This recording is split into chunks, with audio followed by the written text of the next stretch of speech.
Hello students, आज मैं आपको यूक्लिड्स एक्सोम एंड पोस्टुलेट्स बता रही हूँ। तो यहाँ पे दे रखा है यूक्लिड एज्यूम मतलब मान लेना किस चीज़ को, द ओबियस यूनिवर्सल ट्रूथ, तो as certain properties which were not to be proved, उन्हें प्रूव करने की ज़रूरत नहीं है। ठीक है, he divided them into axiom and postulate, तो उसने उसको क्या करा, दो चीज़ में डिवाइड कर दिया, एक एक्सोम और postulates. Assumptions use throughout the mathematics and not specifically link to geometry, मतलब एजम्पशन जिनको हम सब जगह मैथ्स में कोई भी ब्रांचेस में हम यूज़ कर सकते हैं, उनको नाम दिया एक्सोम्स। ठीक है, and the assumption that were specific to geometry were termed as postulate, तो पोस्टुलेट जो है उनको सिर्फ हम ज्योमेट्री में ही यूज़ कर सकते हैं और एक्सोम को हम मैथ्स की किसी भी ब्रांच में यूज़ कर सकते हैं। बेसिकली बात ये। तो इस वाली वीडियो में मैं तुम्हें जो है यूक्लिड्स एक्सोम बताने वाली हूँ, पोस्टुलेट नेक्स्ट वीडियो में बताऊँगी। देखो क्या है जिससे अच्छे से समझ आ जाए। एक्सोम दे रखी है, things which are equal to the same thing are equal to one another. देखो यहाँ पे एक एग्जांपल लिया है मैंने, if P Q is equal to R S and R S is equal to T U then P Q is equal to T U. देखो बहुत ही simple सी बात है, यहाँ पे मैंने लिखा P Q is equal to R S. ठीक है, दूसरा मैंने लिखा आर एस किसके बराबर है, R S is equal to T U, तो आर एस तो फिर पी क्यू के बराबर भी हो गया और आर एस तुम्हारे टी यू के बराबर हो गया। तो मैं अब ये लिख सकती हूँ P Q is equal to T U, same thing हो गई नहीं भाई, आर एस तो दोनों के ही बराबर है, तो फिर ये और ये दोनों आपस में बराबर हो गए। सेकंड एग्जांपल लिया है, if the perimeter of a triangle equals to the perimeter of a rectangle, एक ट्राइंगल लिया, उसका पेरीमीटर किसके बराबर बता रहा है, रेक्टेंगल के बराबर, and the perimeter of rectangle equal that of the square, और जो रेक्टेंगल यहाँ क्या बोल रहा है, पेरीमीटर ऑफ ट्राइंगल, एक ट्राइंगल बनाया, पेरीमीटर पता है और सम ऑफ ऑल साइड्स होता है। ठीक है, वो किसके इक्वल बताया, पेरीमीटर ऑफ रेक्टेंगल के। ठीक है, ये रेक्टेंगल है। दूसरे स्टेटमेंट में क्या बोल रहा है, the perimeter of rectangle equal to that of the square, तो रेक्टेंगल का जो पेरीमीटर है वो किसके बराबर बता रहा है, स्क्वायर के बराबर। तो भाई रेक्टेंगल का जब ट्राइंगल के बराबर भी है, स्क्वायर के बराबर, तो हम ये बोल सकते हैं ना कि ट्राइंगल का पेरीमीटर किसके बराबर, स्क्वायर के बराबर, नंबर्स में। ठीक है, फॉर्मूले अलग अलग होते हैं। तो ये चीज़ क्लियर हो गई। यहाँ पर ये दो ही एग्जाम्पल मैंने लिए हैं। सेकंड एक्सोम में देखो वो कहता है, if equals are added to equals the wholes are equal, तो यहाँ पे मैंने लिया if magnitude of angle P Q R is equal to magnitude of angle X Y Z, then अगर मैं मतलब एक एंगल है पी क्यू आर, ठीक है, और दूसरा एंगल है एक्स वाई जेड, ठीक है, ये दोनों कैसे आपस में इक्वल, मैंने लिख दिया angle X Y Z, P Q R किसके बराबर है, एक्स वाई जेड के, दोनों का मैग्नीट्यूड सेम है। तो अब अगर इसमें मैं जैसे ये है एंगल पी क्यू आर, इसमें मैं किसको ऐड कर दूं, एंगल ए बी सी को ऐड कर दूं, और एक्स जो ये एंगल एक्स वाई जेड में भी अगर मैं एंगल ए बी सी को ऐड कर दूं, तो क्या दोनों सेम होंगे, नहीं, क्योंकि ये दोनों तो इक्वल हैं और दोनों में अगर सेम चीज़ हमने ऐड करी तो सेम ही होगी ना। ऐसे समझो कि 5 इज इक्वल टू 5, तो अगर इस 5 में मैं 3 ऐड कर दूं, इस 5 में भी 3 ऐड कर दूं, तो दोनों 8 इक्वल ही होंगे। तो ये if equals are added to equals the wholes are equal. ठीक है, क्लियर हो गया।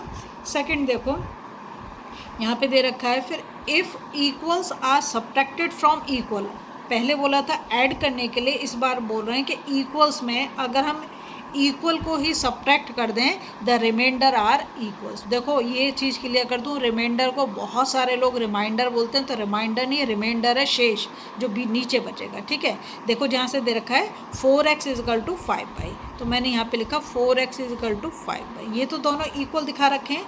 अगर मैं 4x से 3 माइनस कर दूँ और 5y से भी 3y कर दूँ, तो दोनों सेम ही आएंगे ना, दोनों का रिमाइंडर तो सेम ही होगा, क्योंकि 4x किसके बराबर था, 5y का। ऐसे ही फिर मैंने एक और एग्जांपल लिया, इफ़ m मतलब magnitude of angle P Q R is equal to magnitude of angle X Y Z, then इसमें से भी मैं angle A B C minus कर दूं और इसमें से भी मैं एंगल ए बी सी, तो दोनों तो इक्वल थे और दोनों से मैं सेम कोई माइनस कर रही हूँ, तो रिमाइंडर भी क्या होगा, सेम होगा। ठीक है, फोर्थ एक्सोम देखो यहाँ पे दे रखा है, things which are coincide with one another are equal to one another. ठीक है, कोइंसाइड का मतलब है कैसे बताऊँ तुम्हें, सपोज़ करो कि दो मोबाइल हैं, ठीक है। तो आपको जब मैं ऊपर से इस मोबाइल को रख रही हूँ तो नीचे वाला मोबाइल नहीं दिख रहा, मैं अलग अलग कर रही हूँ, तो दोनों मोबाइल आपको अलग अलग दिख रहे हैं। कोइंसाइड का मतलब उसे छिपा लेगा, आप अगर सिंपल लैंग्वेज में ऐसे समझो। तो यहाँ पे लिखा है things which coincide with one another are equal to one another, तो दोनों एक दूसरे के इक्वल होंगे तभी एक दूसरे को छिपा पाएंगे। यहाँ लिखा है if A B coincide with PQ such that A falls on P and B falls on Q then AB is equal to PQ। ऐसे समझो कि ये मैंने एक लाइन सेगमेंट बना दिया A और ये B, ठीक है। अब एक है P और Q, दोनों की जो लाइन सेगमेंट की लेंथ है वो कैसी है, इक्वल है। तो अगर मैं AB को PQ के ऊपर रख दूं तो A बिल्कुल A P को हाइड कर देगा और B Q को हाइड कर देगा, या मैं P Q को A B के ऊपर रखूं तो P A को हाइड कर देगा और Q B को हाइड कर देगा, तो इसे हम बोल देंगे कोइंसाइड। दूसरा एग्जांपल मैंने लिया है if triangle P Q R coincide with angle triangle X Y Z then P Q R and X Y Z are equal in all aspect. कैसे, देखो एक मैंने ट्राइंगल यहाँ पे बना दिया पी क्यू आर, दूसरा बिल्कुल इसी मेज़रमेंट से इतना ही एंगल और इतना ही साइड का मेज़रमेंट मैंने एंगल बना दिया एक्स वाई जेड। तो जब मैं इस ट्राइंगल को इस ट्राइंगल के ऊपर रखूँगी तो पी किसके ऊपर आएगा, एक्स के ऊपर, और वाई किसके ऊपर आएगा, क्यू के ऊपर, और जेड किसके ऊपर आएगा, आर के ऊपर। तो ये वाला एंगल इसके इक्वल होगा, ये वाला एंगल इसके इक्वल होगा, और ये वाला एंगल इसके इक्वल होगा, और ये पी क्यू किसके बराबर होगा, एक्स वाई के, और क्यू आर किसके बराबर होगा, वाई जेड के, और पी आर किसके बराबर होगा, एक्स जेड के। तो हम बोलेंगे क्या कर रहा है, कोइंसाइड कर रहा है, ठीक है।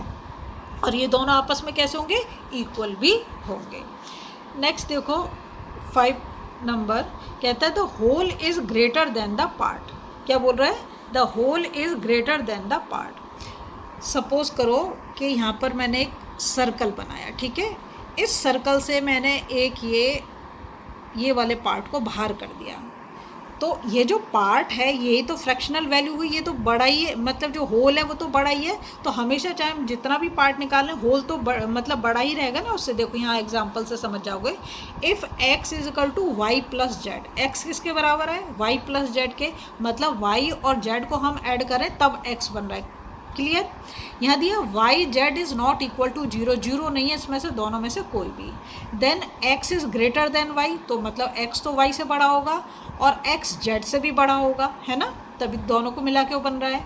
A right angle is greater than an acute angle. Right angle का अगर वो पूछा जाए तो क्या होता है, राइट एंगल होता है 90 डिग्री, और एक्यूट एंगल क्या होता है, एक्यूट एंगल होता है more than 0 and less than 90, less than 90 याद रखोगे।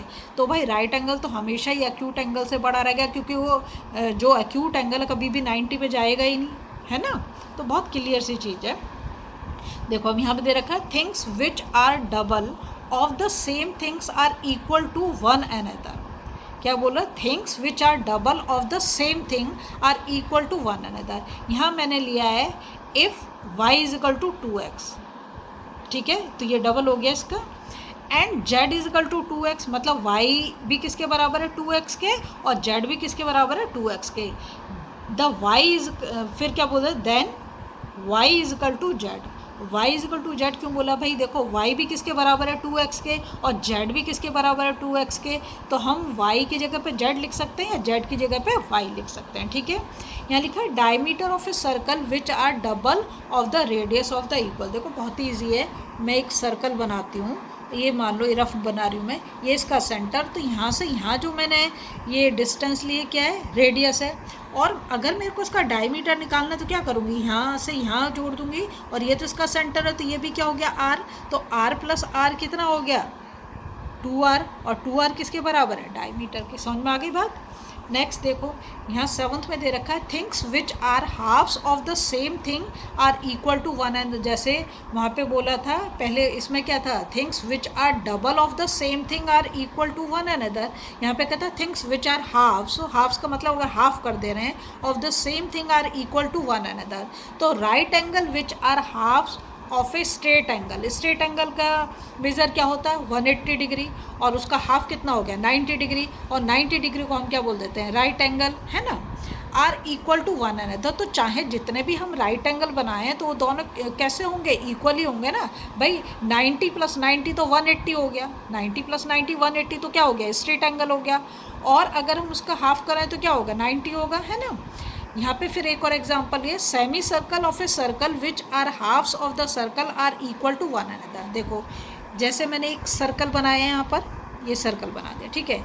अब इसका मैं हाफ कर रही हूँ, ये जब मैं बोल रही हूँ हाफ तो ये भी तो 1/2 पार्ट हुआ और ये भी 1/2 पार्ट हुआ, है ना। तो ये दोनों कैसे होंगे, इक्वल होंगे। अगर मैं इसे बीच में से फोल्ड कर दूँ तो दोनों के दोनों कैसे हो जाएंगे, दोनों सेमी सर्कल इक्वल होंगे, ठीक है।